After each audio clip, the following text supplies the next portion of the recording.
प्रभ दातो दातार पर्यो जाचक इक सरना। मिले दान संतुरैन जह लग भोजल तरना। बिनत करो अरदास सुनो जे ठाकुर भावे। देहो दरस मन चाओ भगत एहो मन ठहरावे। बलो चराग अंधार में सब कल उधरी एक नाम धर्म।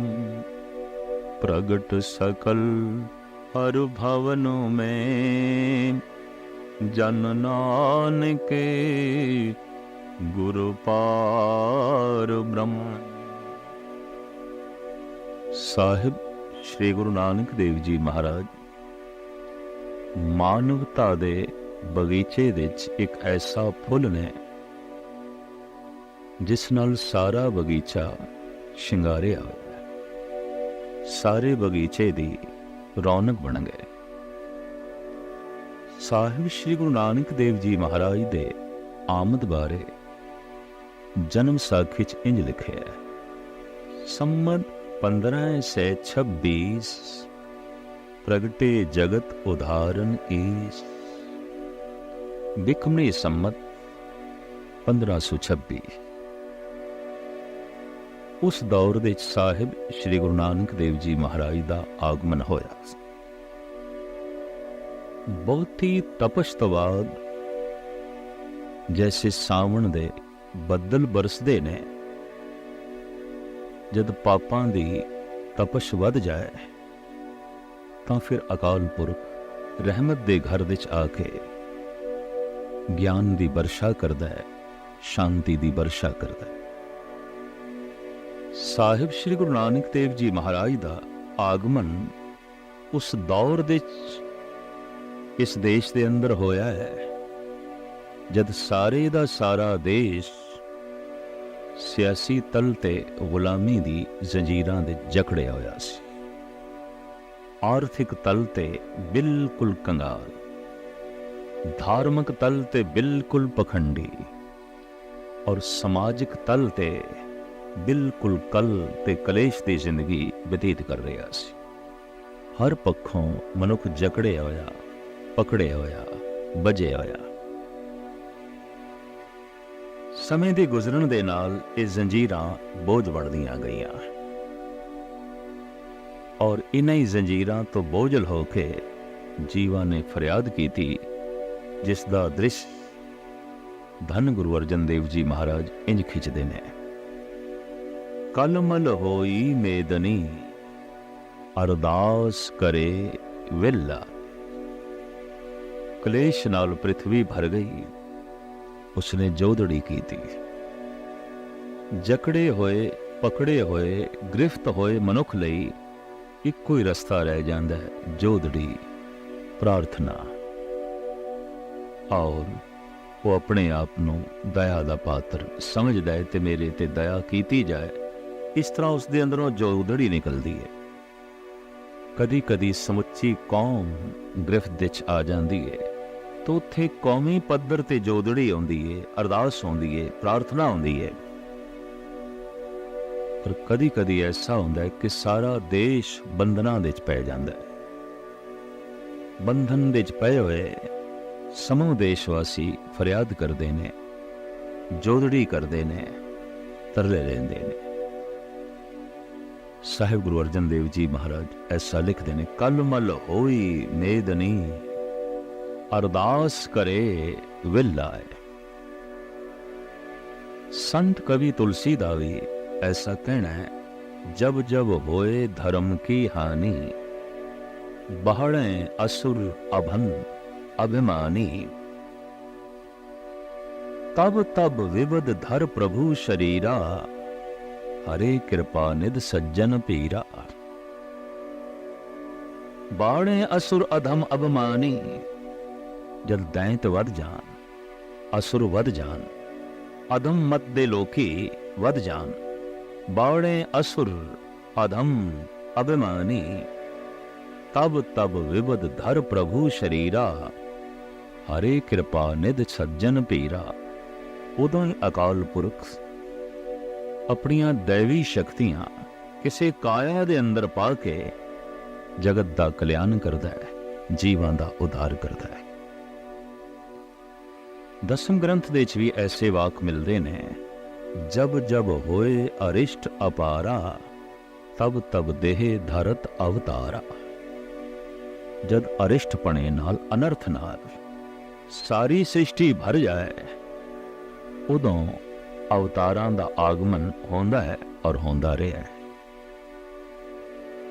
साहिब श्री गुरु नानक देव जी महाराज दे आमद दी दौर समय समुच्चे दा समुच्चा देश सियासी तल ते गुलाम सी, आर्थिक तल ते कंगाल सी, समाजिक तल ते कल कलेश दी जिंदगी जी रहा सी, और धार्मिक तौर ते सिर्फ पखंड तो इलावा होर कुछ भी रह नहीं गया सी। इस तरह का जकड़िया होया पकड़िया होया मनुख, उहदे सामने इक्को ही रस्ता रह जाता है, जोदड़ी फरियाद तरले। तो देशवासियों ने तरले लै जोदड़ी की थी, फरियाद की थी उस परिपूर्ण परमात्मा दे अगों, जिसका जिक्र धन गुरु अर्जन देव जी महाराज अपनी बाणी च करते हैं। कलमल होई मेदनी अरदास करे विलाए, सच्चे सुनिया कन दे धीरक देवे सहज सबाए। इंद्रे नू फरमाया उठा छे बरलाए, तपी हुई धरती नू वेख के अकाल पुरख ने इंद्र नू हुक्म कीता, बदला नू हुक्म कीता बरसो। इंद्रे नू फरमाया बरसो किरपादार। गुरु नू बदल नाल तशबीह दिती है। प्रभु सागर है, गुरु बदल है। बदल सागर तो उत्पन्न होंदे ने, गुरु अवतार प्रभु तो आउंदे ने। सागर जब थां थां ते बरसना चाहता है, बदल बनता है। नारायण जब नरां दा उद्धार करना चाहता है, तो वह शब्द बनता है, गुरु बनता है। तदी ते भट्ट कहते ने, आप नारायण कलाधार जग में परवरियो। उस नारायण ने कलाधार के एक काया धारण की है, जगत दे कल्याण हित, जगत दे उद्धार हित। साहिब श्री गुरु नानक देव जी महाराज इस तरीके नाल जगत जीवन दा उद्धार करन लई संमत 1526 विच राय भोए दी तलवंडी, हुण नाम ननकाना और अस्थान मुल्क पाकिस्तान, उत्थे आप दा आगमन होया। जन्म साखी विच ऐसे बोल लिखे ने, संमत 1526 प्रगटे जगत उदाहरण ईस। कार्तिक रुत सर्द पूर्ण मासी, शुभ मुहूर्त शुभ लगन प्रगासी। अर्ध रैन बीती घट का पर, नानक जन्म लियो कालो घर। कत्तक दी पूर्णमाशी 1526 बिकमी संमत नूं साहिब श्री गुरु नानक देव जी महाराज दा राय भौए दी तलवंडी विच माता तृप्ता जी दे कुखों पिता कल्याण दास जी दे घर आगमन होया, जन्म होया। सब तो पहले इस बालक दे दीदार तुलसा दाई ने की। हैरान होई, चकत होई। आज तक जितने बालक जगत विच आए, रोंदे ही आए। ये पहला बालक है, हसदा होया आया है, मुस्कुरांदा होया आया है। दरअसल जो रोंदे हुए आउंदे ने, तो मिल जाता है उन्हों तो इशारा, रोणगे रुलाणगे। पर कदी कदाई जो हसदे हुए आउंदे ने, मुस्कुरांदे हुए आउंदे ने, वो फिर जगत विच मुस्कुराहटां वंडदे ने, रोणिਆਂ ਨੂੰ ਹਾਸਿਆਂ ਵਿੱਚ ਬਦਲਦੇ ਨੇ, ਗਮਾਂ ਨੂੰ ਖੁਸ਼ੀਆਂ ਵਿੱਚ ਬਦਲਦੇ ਨੇ, ਬਰਬਾਦੀਆਂ ਨੂੰ ਆਬਾਦੀਆਂ ਵਿੱਚ ਜੋ ਹੈ ਬਦਲਦੇ ਨੇ, ਨੇਸਤੋ ਨਾਬੂਦ ਇਲਾਕੇ ਨੂੰ ਤਾਮੀਰੀ ਰੁਚੀਆਂ ਵਿੱਚ ਬਦਲਦੇ ਨੇ। ਹੱਸਦੇ ਹੋਏ ਮੁਸਕਰਾਉਂਦੇ ਹੋਏ ਇਸ ਬਾਲਕ ਦੀ ਛਵੀ ਵੇਖ ਕੇ ਤੁਲਸਾਂ ਤੇ ਨਿਹਾਲ ਹੋਈ, ਗਦ-ਗਦ ਹੋਈ। ਇਤਿਹਾਸ ਵਿੱਚ ਇਸ ਦਾਈ ਦਾ ਨਾਮ ਹੀ ਅਮਰ ਹੋ ਗਿਆ, ਕਿਉਂਕਿ ਉਸਨੇ ਇੱਕ ਐਸੇ ਬਾਲਕ ਦੇ ਦਰਸ਼ਨ ਕੀਤੇ ਜੋ ਵਾਸਤਵਿਕ ਅੰਮ੍ਰਿਤਮਈ ਸੀ, ਅੰਮ੍ਰਿਤ ਦਾ ਕੁੰਡ ਸੀ, ਜਗਤ ਨੂੰ ਅੰਮ੍ਰਿਤ ਦੇਣ ਲਈ ਆਇਆ, ਜਗਤ ਨੂੰ ਸਕੂਨ ਦੇਣ ਲਈ ਆਇਆ। ਔਰ ਸੁਤੇ ਸਿੱਧ ਇਹ ਦਾਈ ਜੋ ਅਕਸਰ ਬੱਚਿਆਂ ਨੂੰ ਖਿਡਾਉਂਦੀ ਰਹੀ ਔਰ ਬੱਚਿਆਂ ਦੇ ਜਨਮ ਸਮੇਂ ਮਦਦ ਕਰਦੀ ਰਹੀ, ਅੱਜ ਇਸ ਦੇ ਬਾਲਕ ਦੇ ਅੱਗੋਂ ਹੱਥ ਜੁੜ ਗਏ ਨੇ। ਅੱਜ ਤੇ ਨਿਢਾਲ ਹੋਈ ਹੈ ਔਰ ਨਿਹਾਲ ਵੀ ਹੋਈ ਹੈ, ਨਿਢਾਲ ਹੋਈ ਹੈ ਪ੍ਰਾਰਥਨਾ ਕਰਨ ਲਈ।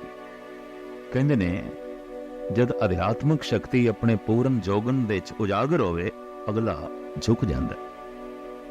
ਝੁਕ ਗਈ ਹੈ ਤੁਲਸਾ ਔਰ ਇਸ ਨੂੰ ਕੋਈ ਦੈਵੀ ਸਕੂਨ ਆਪਣੇ ਅੰਦਰ ਮਹਿਸੂਸ ਹੋਇਆ। इसने बाहर आके दसिया भी, ऐसा बालक में देखे है, हैरान होके मैं ये आखांगी इति चन वर्गा है, इति सूरज वर्गा है, इति जगत दे हनेरे नू दूर करन लई आया है। ठीक लिखे है भाई गुरदास जी ने। जद अरदास जगत दे जीवां ने अकाल पुरख ने सुनी, जगत दे जीवां दी फरियाद जोदड़ी नो उस प्रभु ने सुनिया, सुनी अरदास दातार प्रभ गुरु नानक जग माए पठाए। फिर गुरु नानक जैसी अजीम शख्सियत नो जगत दे भेजे। अद्धी रात जद बीतीत हो गई, अमृत वेला आरंभ होने लगा। एक अमृतमयी मूर्ति दा आगमन तृप्ता जी ने कुखों होया। अर्ध रैन बीती घट का वर, नानक जन्म लियो कालो घर। प्रात भई प्रोहत बुलवाया, हरि दयाल ते नाम सुहाया। वेदी परंपरा दे मुताबिक और देश दी प्राचीन संस्कृति दे मुताबिक पुरोहित जी ਨੂੰ ਬੁਲਾਇਆ ਗਿਆ। ਹਰ ਦਿਆਲ ਪੁਰੋਹਿਤ ਬੜੇ ਸੀਲ ਸੁਭਾਅ ਦਾ ਸੀ, ਰੱਬੀ ਭੈ ਵਾਲਾ ਸੀ ਔਰ ਇਲਮੇ ਨਜੂਮ ਦੇ ਜੋਤਿਸ਼ ਵਿਦਿਆ ਦੇ ਵੀ ਮਾਹਿਰ ਸੀ। ਆ ਕੇ ਬਾਲਕ ਨੂੰ ਦੇਖਿਆ, ਗੋਦ ਵਿੱਚ ਜੋ ਹੈ ਲਿਆ ਔਰ ਆਮਦ ਦਾ ਸਮਾਂ पिता कल्याण दास ते दाई तो पूछे है। सारी जानकारी लैन तो बाद पुरोहित जी शुभ बचन अलाया, ए बालक रायन सिर राया। ए बच्चा ते कोई बादशाहां दा बादशाह आया, कोई दैवी संपदा दे नाल माला माल अध्यात्मक गुणां दा खजाना लेके आया। इते कोई रब्बी महक लेके आया, इते कोई रब्बी नूर लेके आया। ए बालक रायन सिर राया, ए बालक जोगन सिर जोगी। ए बालक है परम वियोगी। इते जोगियां दा कोई सिरमौर जोगी है, इते बादशाहां दा कोई सिरमौर बादशाह है। ए बालक लाथन सिर नाथ, इस बालक की अगम अगाध। छत्रपति हैं तिसके दास, ए बालक शुभ गुण की रास। ए बालक ते शुभ गुणा दी खान है। जगत दे छत्रपति, जगत दे सिरमौर मनुख जो इलम दे सिरमौर होणगे, धन दे सिरमौर होणगे, सता दे सुरमौर होणगे, इन्हां दे सिर इस बालक दे कदमां ते झुकदे रहणगे।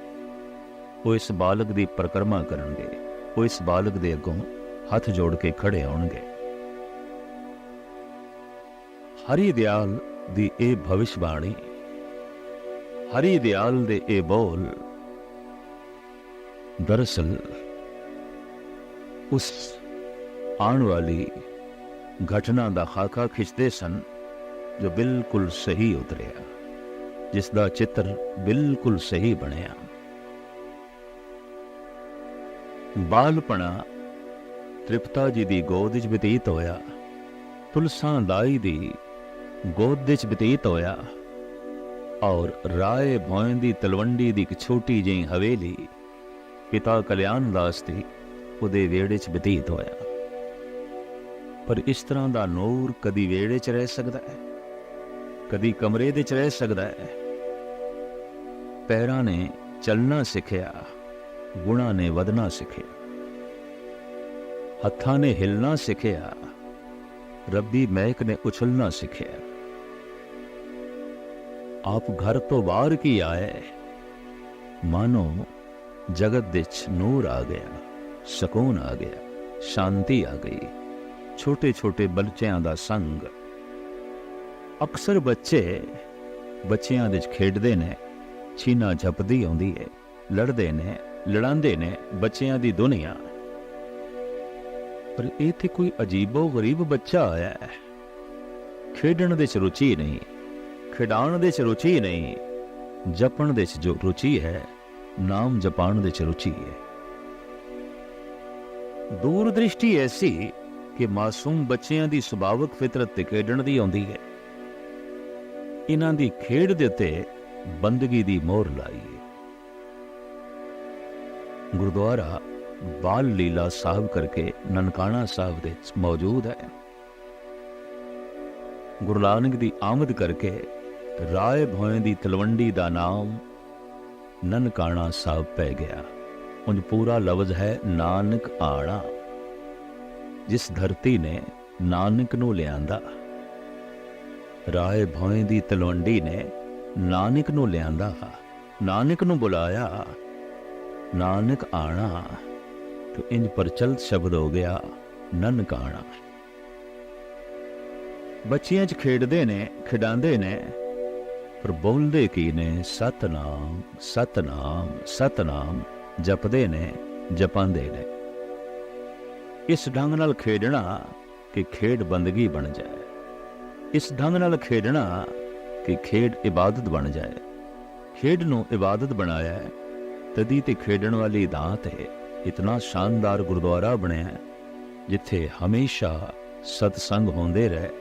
लोगी बालक गुरु नानक दी छवियां तो, उस बाल लीला तो, उस प्रभु दी लीला दा ज्ञान लेंदे रहे, ईश्वरी सिद्धांतां नूं समझण दी कोशिश करते रहे। बचपन ऐसी खेडां दे विच बतीत होया जो वास्तविक खेड नहीं सी, बंदगी सी।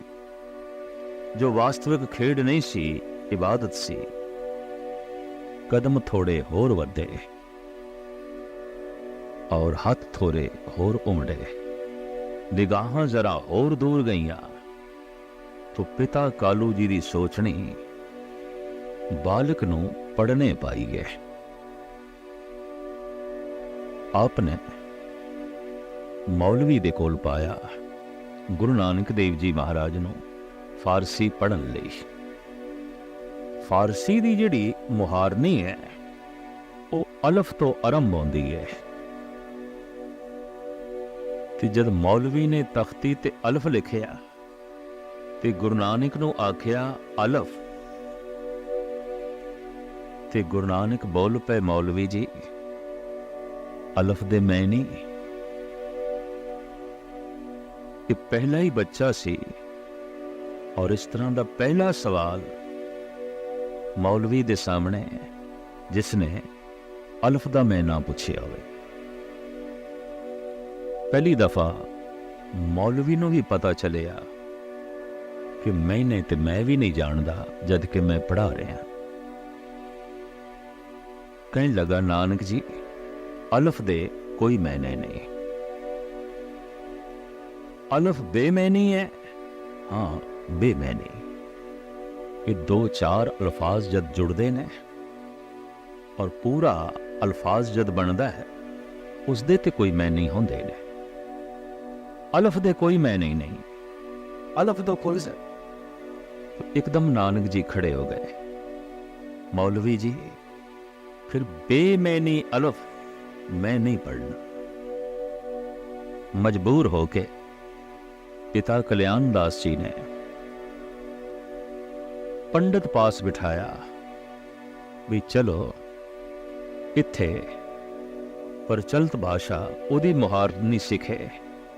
उस जमाने जो प्रचलित भाषा सी, नाम उसदे अनेका सन।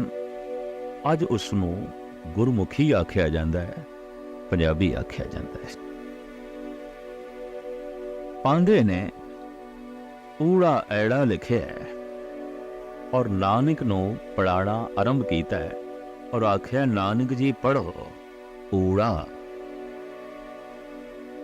इत्थे भी सतगुरु दा ओही प्रश्न, पांधा जी ऊड़े दे अर्थ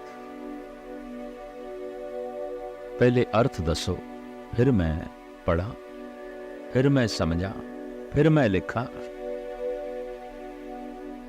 इत्थे भी पुरोहित जी ने वही कुछ आख्या जो पहले मौलवी ने आख्या। नानक जी ऊड़े दे कोई अर्थ नहीं। दो चार शब्द जद जुड़ते ने ते पूर्ण जद शब्द बनता है, उसदे ते अर्थ होंदे ने। इस एक शब्द दे अर्थ नहीं ने, इस एक अल्फाज दे अर्थ नहीं ने। तो ऊड़ा बेअर्थ है, हाँ बेअर्थ है। तो बेअर्थ ऊड़ा मैं नहीं पढ़ना, बेअर्थ ऐड़ा मैं नहीं पढ़ना, बेअर्थ ईड़ी मैं नहीं पढ़नी। खड़े हो गए। हैरान है पुरोहित, हैरान है ए पांदा। अजीबो गरीब बच्चा है, एक एक अल्फाज दे अर्थ पूछदा है। गरजदी हुई आवाज दे जद पांदे ने आख्या, बालक थोड़े पिता ने मेरे कोल थानू भेजे है पढ़न लई, ना कि तर्क करन लई, ना कि पढ़ाण लई। तुसी पढ़ो। नानक जी कहने लगे, मैं कदों इनकार किया है पढ़न तो? मैं तो पढ़ना चाहना, मैनू दसो ऊड़े दे अर्थ अगर हैगे ते मैं पढ़ा, ते जे अर्थ ही नहीं तो मैं क्यों पढ़ा? कल्ले ऊड़े दे कोई अर्थ नहीं, कल्ले ऐड़े दे कोई अर्थ नहीं, कल्ले सस्से दे कोई अर्थ नहीं। नानक जी कहने लगे, पांदा जी इत्थों गल स्पष्ट हो गई, अर्थ थानू आउंदे नहीं, वरना हर अखर दे अर्थ। बेअर्थ कोई अखर नहीं ते हर अखर किसी दिशा की तरफ संकेत करता है, कोई इशारा करता है। और उस अखर तो चंगे इशारे ले जा सकते ने, माड़े ले जा सकते ने। की अर्थ ने? उत्थे बैठ के जो गुरु नानक ने इस मुहारनी दे अर्थ लिखे, इन्हां अखरां दे अर्थ लिखे, उसका नाम पट्टी पै गया। और ये गुरु ग्रंथ साहब जी महाराज दे दर्ज है। आसा महला पहला पट्टी लिखी। बालक गुरु नानक ने अज तख्ती लिखी, अज पट्टी लिखी। एक एक अखर की संदेश दे रहा है, की उपदेश दे रहा है, किस पासे दा इशारा कर रहा है और किधर दा संकेत दे रहा है। सस्से सोए श्रेष्ठ जिन साजी, सबना साहिब एक भया, सेवत रह चित जिनका लागा, आया तिनका सफल भाया।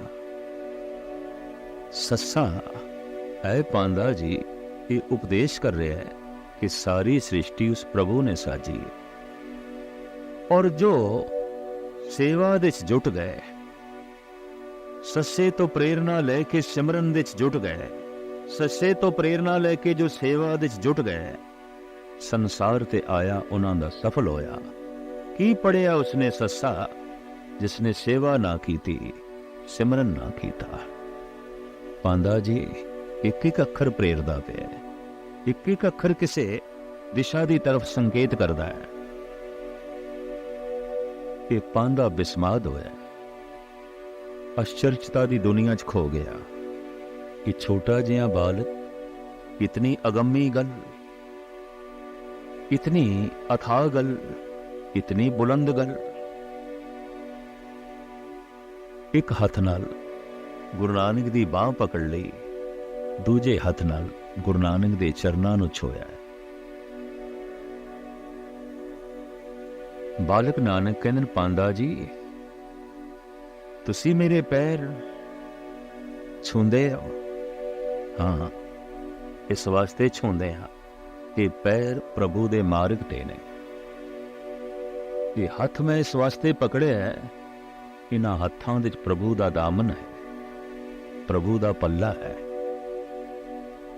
बांह पकड़ के ये पांदा पिता कल्याण दास पास ले गया ते कालू जी समझ गए।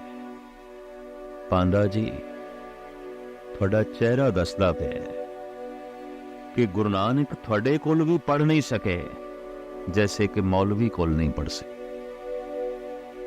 मौलवी भी गिला ही करन आया सी, तुसी भी गिला ही करन आए होगे। नहीं, मैं गिला करन नहीं आया, मैं ते पटवारी जी ये दसन आया कि गुरु नानक कोलों पढ़ लेना चाहिए। ये पढ़न लई नहीं आया, ये जगत नूं पढ़ाउण लई आया है। मैं ते थोड़े जिहा बोलां दे ची अज बहुत कुछ पढ़ लिया, बहुत कुछ पढ़ लिया है। और पिता कल्याण दास नूं संबोधन करदे आया पांदा कहंदा है मैं ते अज पढ़ा लिखा बणिया, नहीं ते मैं इतनी जिंदगी अनपढ़ता दे च बतीत कर दिती। अज मैनूं दस्सिया है बालक नानक ने कि एक एक अखर किस दिशा की तरफ संकेत करता है। अज पता चलिया कि सस्सा पढ़िया होया उस मनुख का बेमै नहीं है जिन्हें सिमरन नहीं किया, जिन्हें सेवा नहीं की, जिसका चित्त प्रभु दे जो है नहीं जुड़िया। एक एक अखर शुभ गुणा की तरफ प्रेरदा है, एक एक अखर प्रभु दे मार्ग की तरफ जो है प्रेरदा है। साहिब गुरु नानक जिथे बैठते ने, बैठण नाल वो थां इबादतगाह बन जाती है, धर्म मंदिर बन जाती। ये ठीक ही आखिया गया जिथे जाए बहे मेरा सतगुरु सो थान सुहावा राम राजे। आप घर विच खेडदे सन, घर मंदिर बन गया सी। आप बच्चियां नाल खेडदे सन तो खेडण दा स्थान मंदिर बन गया। आपने पांदे कुल विद्यालय दे शिक्षा प्राप्ति दी थां ते जद शिक्षा दिती तो विद्यालय भी मंदिर बन गया, धार्मिक मंदिर बन गया, प्रभु का मंदिर बन गया। दरअसल गुरु नानक जिथे बैठते ने, बैठन नाल ही धर्म मंदिर उसल जाता है, धर्म की चर्चा होती है, धर्म का आदान प्रदान होता है और धार्मिक गुण दूजियां दे अंदर उजागर हो जाते हैं। वास्तविक आप चलते फिरते धार्मिक मंदिर सन। पर पिता निराश होए क्योंकि प्यो दे अंदर एक मोह भी आंदा है, ममता भी आंदी है। और पिता बच्चे प्रति ये चिंता भी रखता है कि उसका भविष्य उज्जवल हो, उसका भविष्य महान होवे। ये ठीक है कि संत भावें पूजे जाते रहने साडे देश दे, धार्मिक बंदियां दा सत्कार रहा है, लेकिन दिलों कतई मनुख ने ऐसा नहीं चाहा कि मेरे घर कोई संत पैदा होवे, कोई भगत पैदा होवे। उसका एक कारण भी सी कि इतने भेखधारी संत होए और उन्हां कारण इतने बच्चे रुले, इतनियां स्त्रियां दे सुहाग रुले और इतने मां बाप दी ममता कुचली गई कि पुत्र संत होवे, ये मां बाप दी चाहत ही ना रही, ये पत्नी दी इच्छा ही ना रही। लेकिन जगत गुरु बाबा एक ऐसे संत, एक ऐसे महापुरुष आन जगत दी